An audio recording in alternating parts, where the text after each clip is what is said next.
So let's try and doing something else, shall we? So let's say you've got a cold. You're feeling the cold. It's got a good name, by the way. So cold is one of the things you feel when you've got a cold. And that's interesting because in former times, we didn't have tests, we didn't have laboratories, we didn't have paramedics, we didn't have people poking things in you. All we could know is what it felt like. And when you've got a cold, you often feel cold and you feel chills and you want to wrap up and you want hot water or you want to have a hot bath. All that in the old language meant that you were cold. And what you needed to do was to heat up.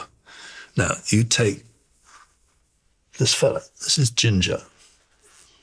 Grown widely around the world. In its original Asian form, it was made extinct around the time of the Romans. So popular was it. And ever since, all the ginger since of this species has got to be going from rootstock because it no longer seeds itself. So this has been the most valuable natural commodity ever. In its dried form, worth more than its weight in gold. And you know the reason why all those Europeans ended up in Asia, running India and the Dutch and Indonesia and so on, is because that's where these things came from. That's where the spices came from. And so we decided, like good capitalists, to go and control the business. So ginger became very popular over here because we don't have nothing like it over here.